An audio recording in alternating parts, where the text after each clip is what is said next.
Hello, hello, hello, and welcome back, Creatrix.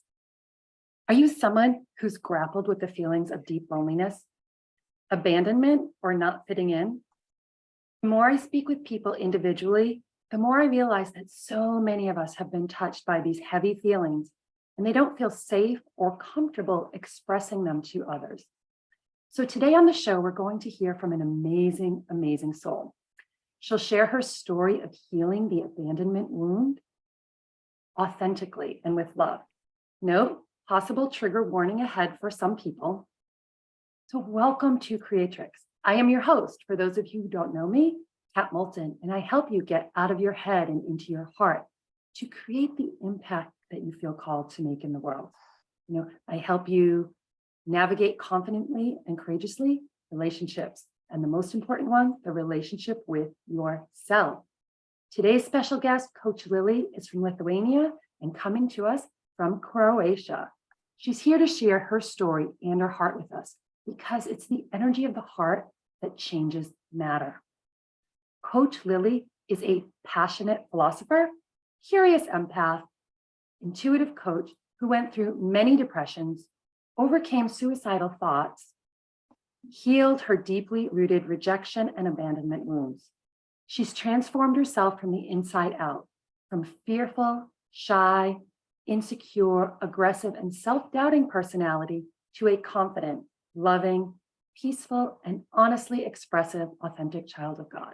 Coach Lilly, welcome to the show. Thank you, Kat, for having me. Yeah. Oh, I'm so excited that you're here. We've connected on Clubhouse and I've heard parts of your story, and I would love to learn more and also be able to share that with people. So maybe we could just dive right in. Do you want to tell us a little bit about your background and what brought you to this place? Well, to this place where we are now on this live brought Clubhouse. So I'm very grateful for meeting you as well. I really resonate with what you're doing as well. And I feel like you're my soul sister doing the same work in the world. And what brought me here in terms of this topic of abandonment and rejection wound is my life stories, my challenges that I overcame. And now I feel like it's my purpose now to share that with others and help assist others to heal the same, because I truly believe that there is no any single person on this earth who never experienced at least minimum of abandonment and rejection. So yeah, it's relevant to everybody. Yeah, I agree. I think a lot of us feel that and we kind of hide it. Not just from others, but from ourselves, or kind of put it in denial. And not that we have to focus on it, because, when we talk about energy, whatever we focus on expands. But if we also deny it, and don't let ourselves feel it and grieve it and work through it, it can become bigger and scarier. When you talk about abandonment, do you want to share parts of your story about how or why you felt abandoned in your life? Yeah, definitely. Well, it starts very early when I was when I was in the belly of my mom. Actually, already started back then, and it's so important to know how our mother felt when she was pregnant with us. We can get so much information about why we feel the way we feel. So when my mom was waiting for me, she experienced herself very huge abandonment and rejection, shock to her system, emotional shock. So of course, all of that fear of rejection was transferred into me. And then as a result of that, I born a little bit different, looking differently because of medical conditions. And it kind of set up for me the stage of life till this day, like till recently, I would say, to live upon rejection and abandonment fear. And I was not aware of that.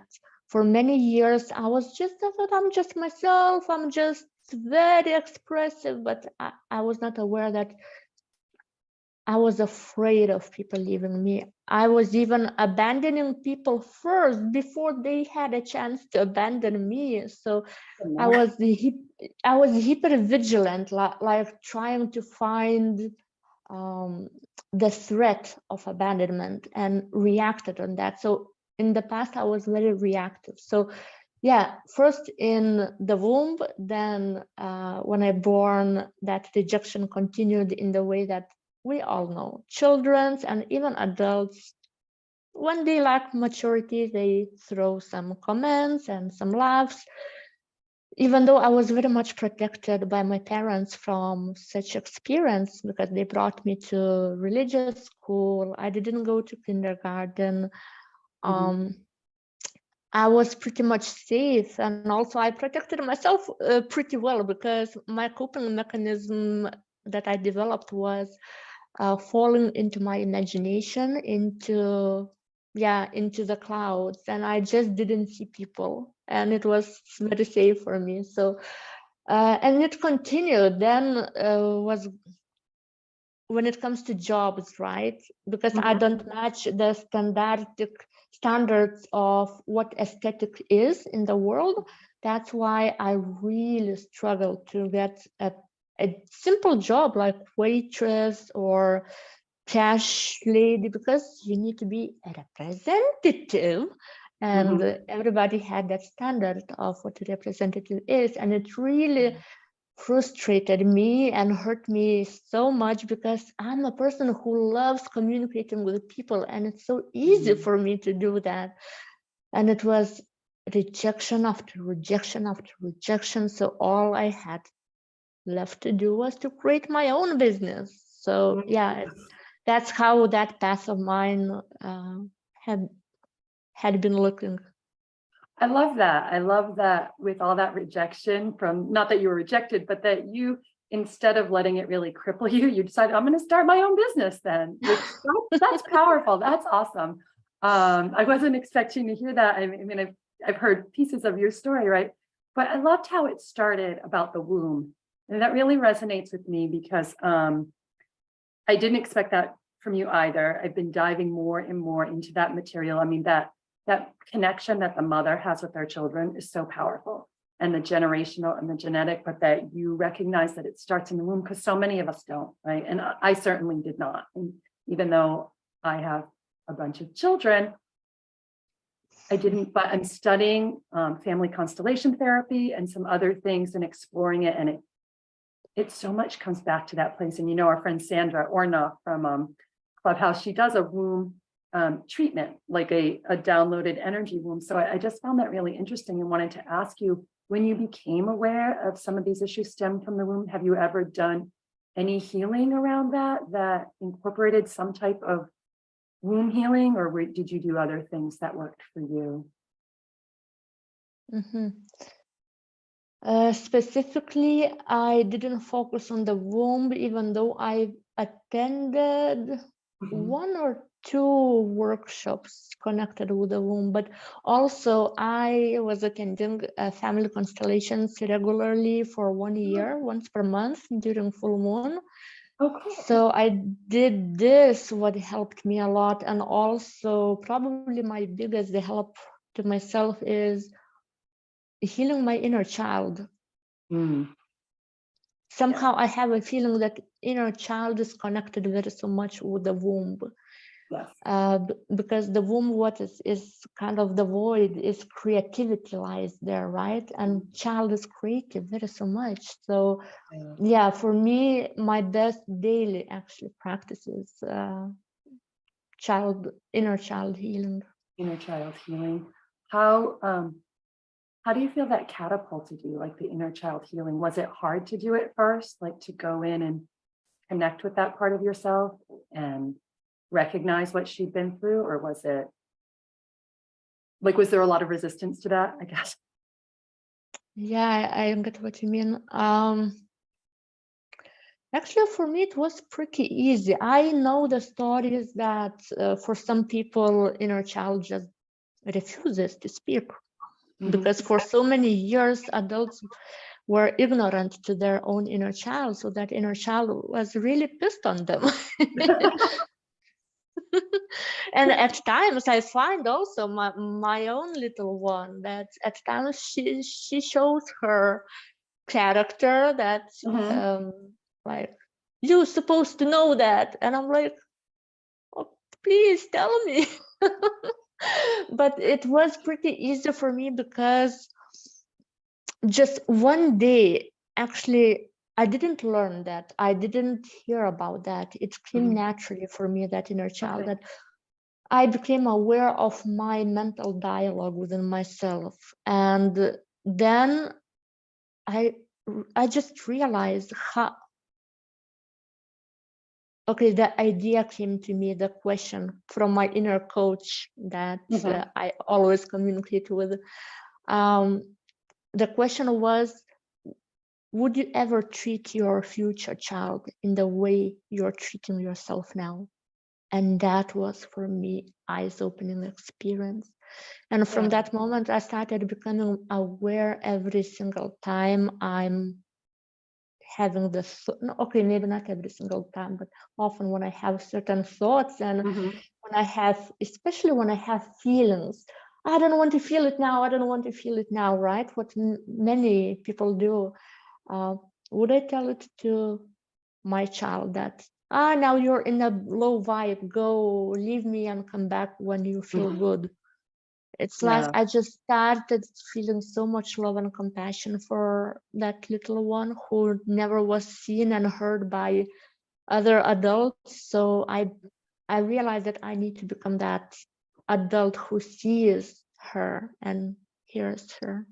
That's awesome. That's a powerful question, about putting it on our children that we might have. Like, would we treat our children that way? And how do we shift and treat ourselves that way? And I love that worked for you. A lot of people that I've come across in my personal life haven't wanted to look at that in themselves because it's too much pain for some people. What would you say to someone who is struggling, feeling abandoned or lonely, and has trouble looking inward at that really hurt young person in them?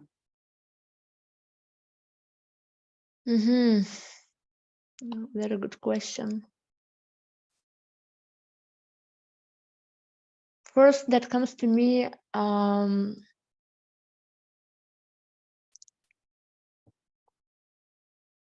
look for support, whatever it is it your friend, but surround yourself with people that don't judge you, because that's so important for healing, because we judge ourselves the most probably, and as a result other people judge us.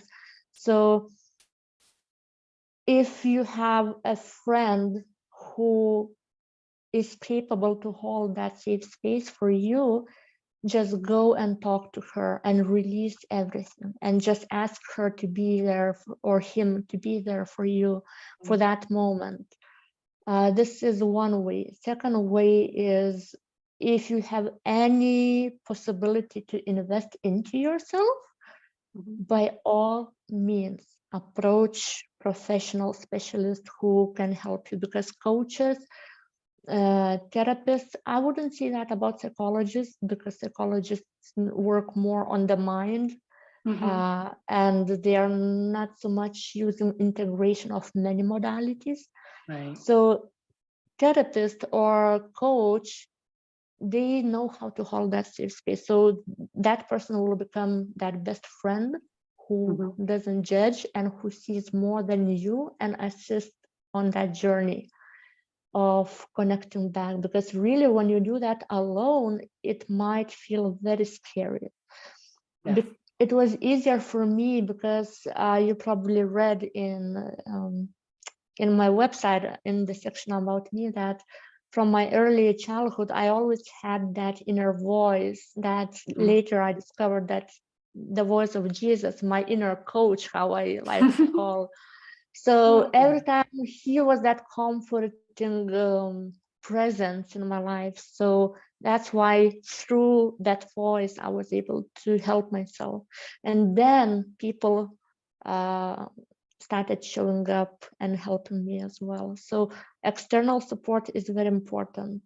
But also, if external support is not an option, because for some people it might be, take time, space, and put yourself into the environment that stimulates all your sensors very pleasantly. Put the healing music on, like on YouTube, you know, those heart opening musics. I love those. Me too. Then the smells, those as how you call it in English, sticks Essential that you oil burn. or incense. Yeah, incense or essential oils, or and just create that safe space for yourself, and then sit and just try to write it down or just talk in your mind. And yeah, those are the ways how it could work. I like that. And I resonate with so much of that. And especially the first part you said about the witnessing or the non-judgmental witness, to find that in someone. I think that in my experience, that's one of the things that stops people from getting help, is because they feel like they're going to be judged. And they may be right. You know, there have been therapists that judged me, and it made me move away from therapy, or psychologists, like you said, you know.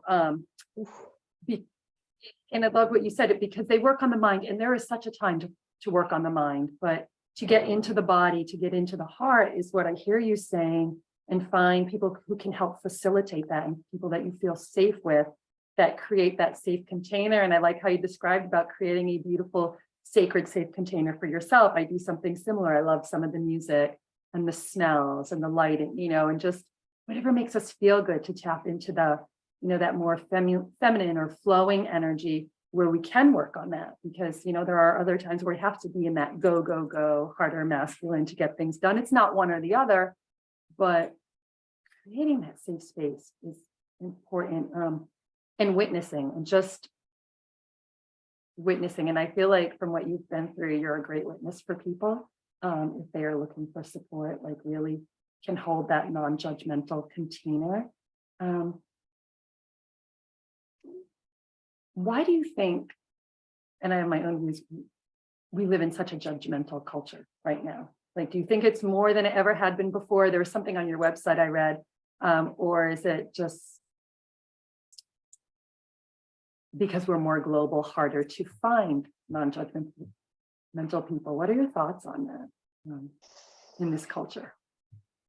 Well, immediately it's coming. I love that stream. Okay, let's do it. Let's do it. Yeah. Let's bring the truth to the surface. So I will speak upon, in the terminology of feminine masculine energies, what you are familiar with. I see it as a byproduct of society being raised generationally on very mental masculine energy. Go, go, go, do, achieve, produce, because that's what you can trust, because it's tangible, what you can touch, right? Possess. And when it comes to feelings and emotions and creativity and flow, you can't touch it. And that's what people don't trust. And that's why humanity, society, they became disconnected, I would say, from themselves, because they got disconnected from the heart. And that's why when the heart feels some triggering feelings, the mind starts attacking the heart, because the mind wants to shut the heart down. That I don't feel because it's intangible, and I don't know what to do with intangible information, right? So the same with that judgment.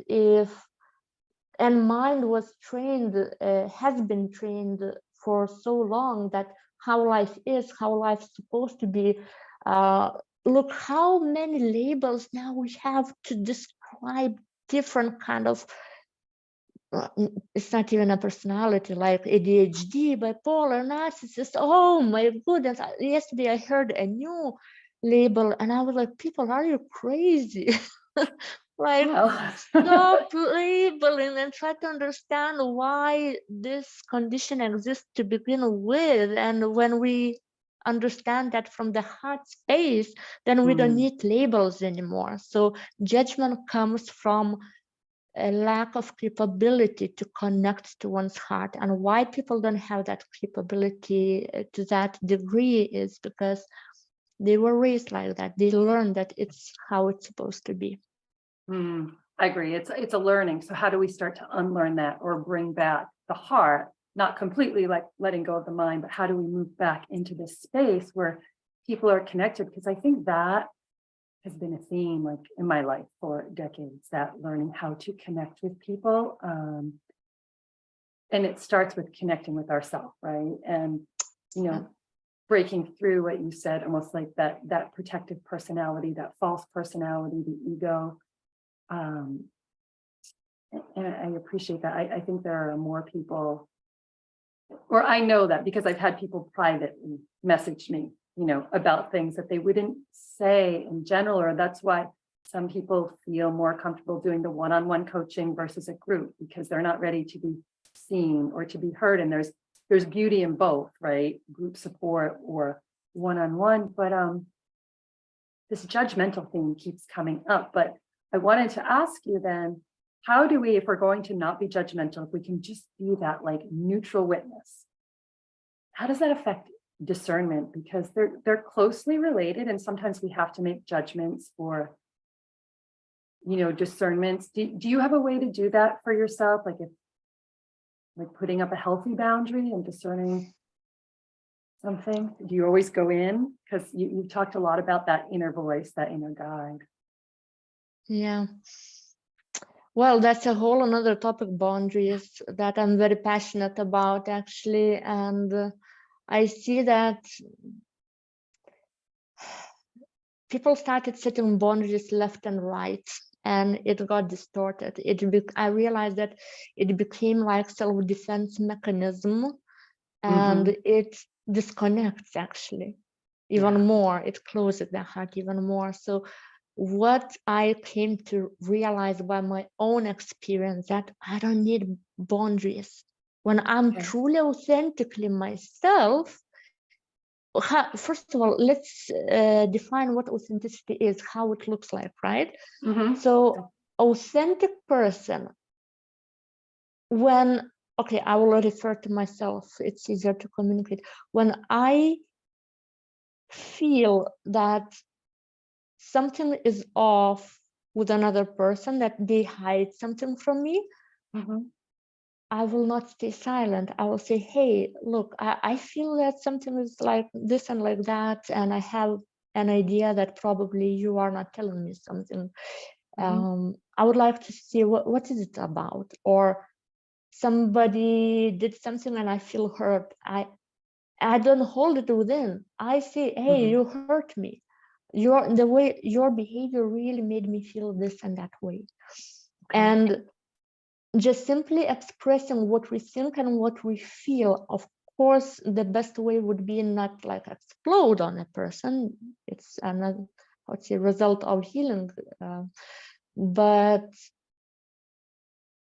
wait a second, what I wanted to say with all of that, that when I'm authentic and when I speak the truth, what I see and what I feel, then another person, interesting thing happens. Another person, if they are really mean and they don't want to be seen so deeply as I see people, they will leave my path by themselves. I don't need to set boundaries.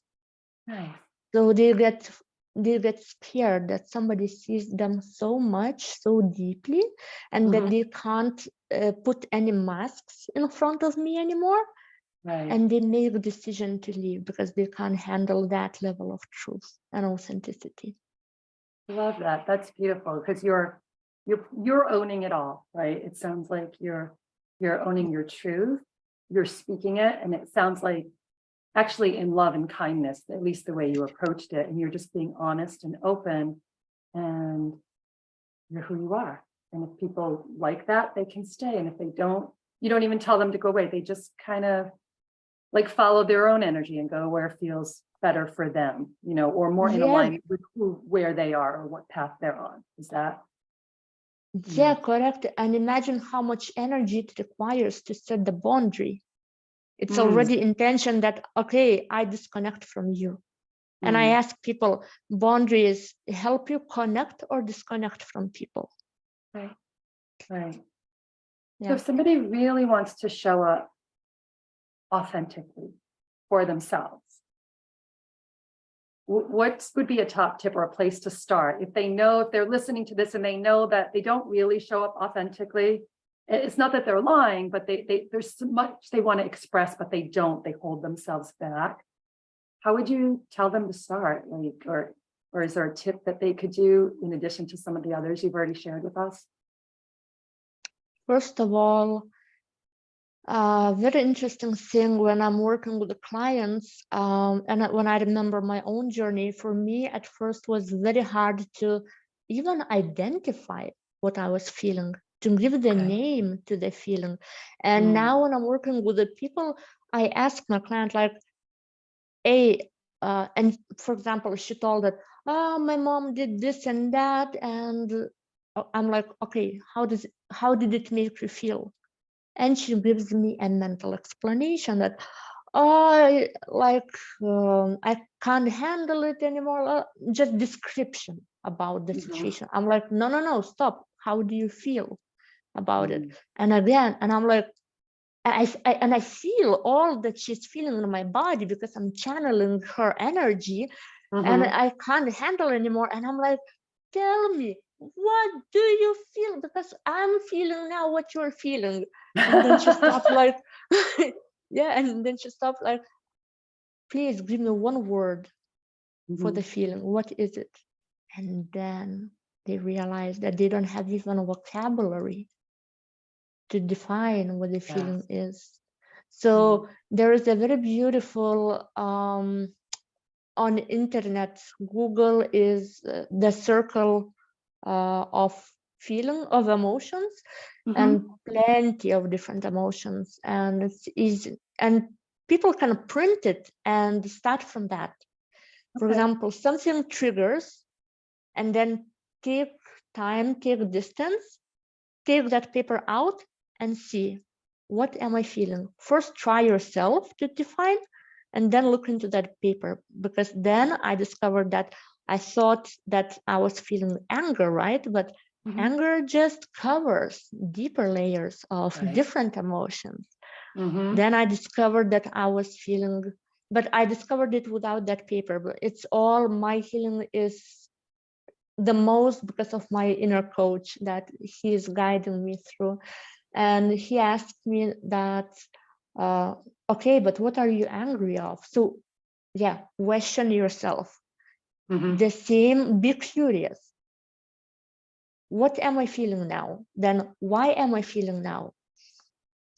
I already forgot the question. So how people can help themselves to what they should start from, yeah? Yeah, so it sounds like you answered it about getting in touch with the feeling in the body, right? Again, bringing it back to the body and learning about different feelings. Is that kind of what you? Yeah, so it's a very, very first step, and then there are other steps, but this is the foundation. I agree, it is a foundation, because there's that catchphrase, like, when you can feel it, you can heal it, right? You've got to be able to feel it in the body and notice it, and then that's how we start to release the energy. And it made me think of the topic that we didn't fully dive into, but about that protective personality part, that becoming your real self, like your authentic self. It sounds like you had to go back in and honor a lot of different feelings to get underneath. It's what you said, like, we're peeling back the layers. What's under the anger? What's under the anxiety? What am I really feeling? Who am I really? Is that Yeah, Part of and my now I remembered also that for me, authenticity also means expression.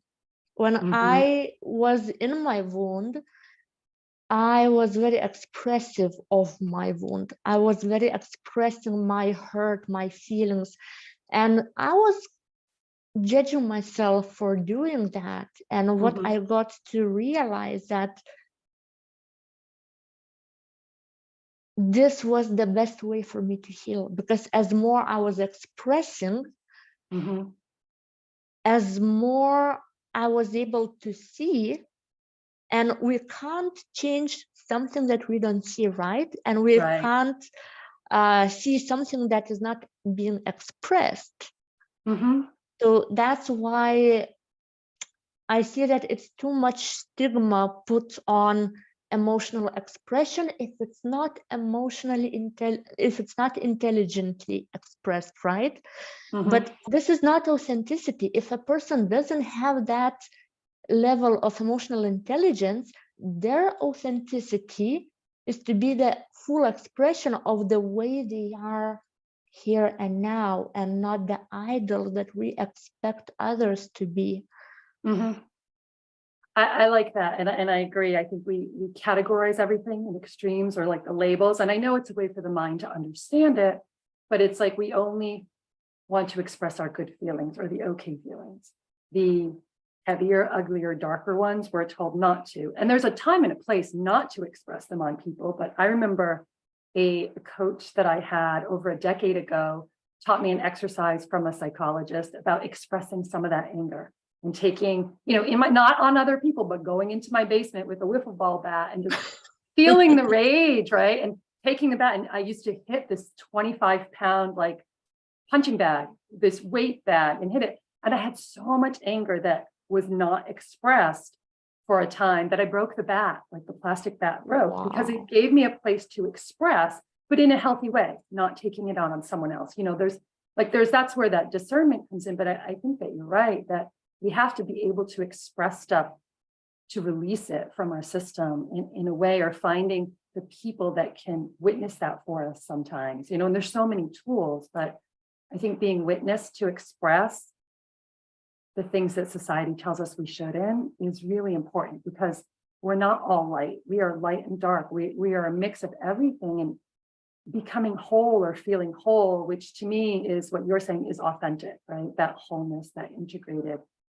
It's important to be able to honor it and look at it. And for me, I don't know how it was for you, when I was able to express some of that stuff and release it from my body, became easier and easier to show up in a more grounded way, in a way that those underlying feelings weren't there, because I found an outlet for them, and people do it in many ways. So I appreciate you bringing that memory back for me. We're going to have to wrap in a minute. Is there anything else you'd like to share about authenticity for someone, or for someone who's feeling judged, about your story, or just anything? Like, what comes to mind that you'd like to share?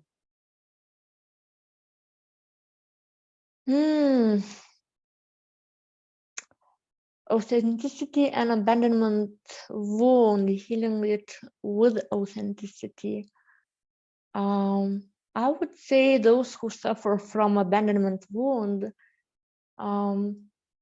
start observing with your mind the pattern, why you have been rejected, and write down the characteristics of those people who rejected you. What is in common in all Mm-hmm. of those people, and what is in common in all of those situations?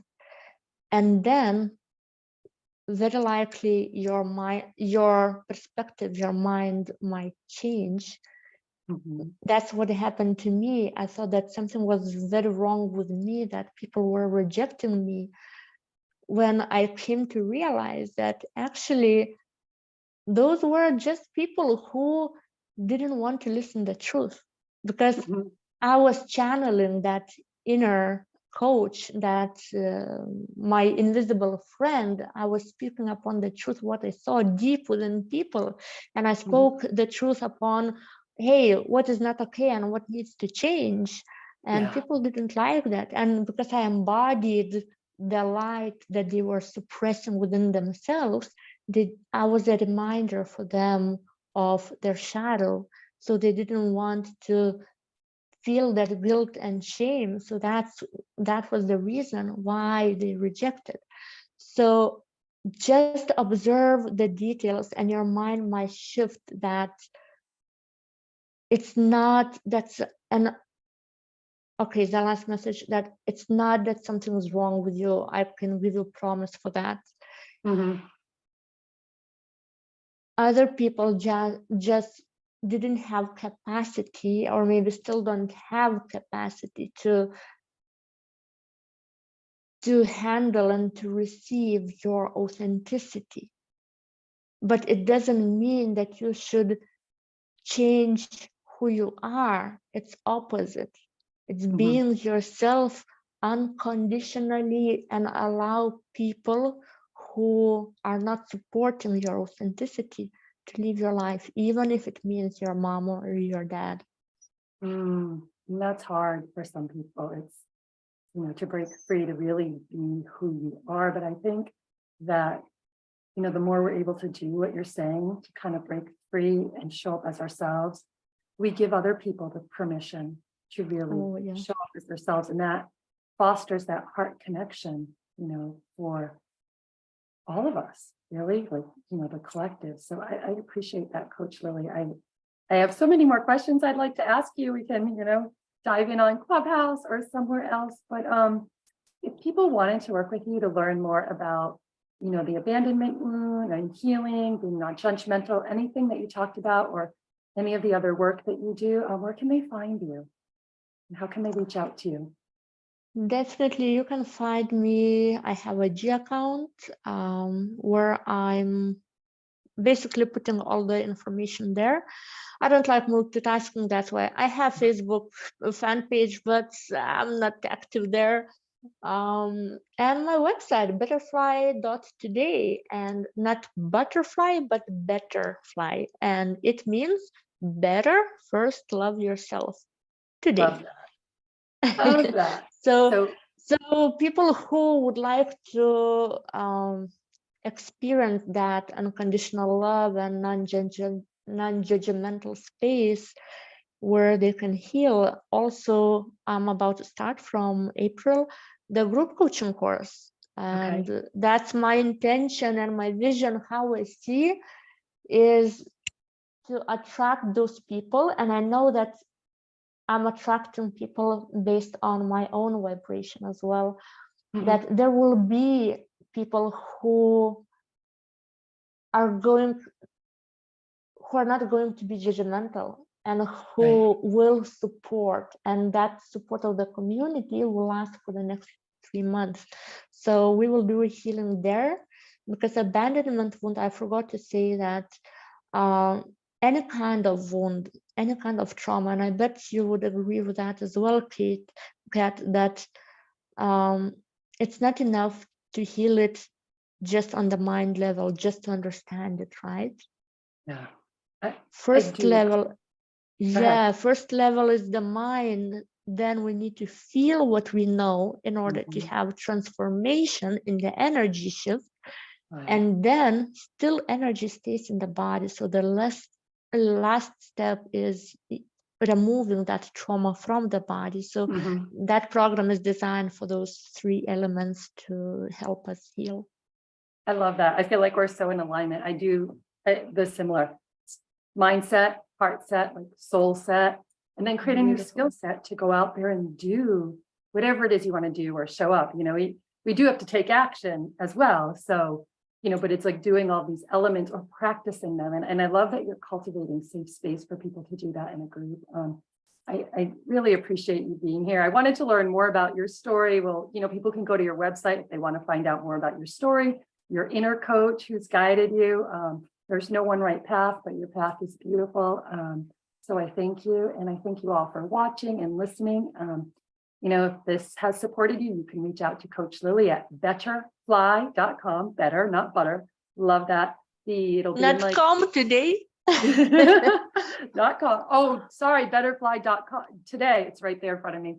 Thank you for correcting me. And then it'll be in the show notes. I might have to go back and change that. I cut and paste, but maybe I didn't. So we just appreciate that. We appreciate you rolling with our authenticity, like honoring your mistakes and just going with them is one way to show up and be authentic. So we will see you next time. From my heart to yours. Have an amazing week.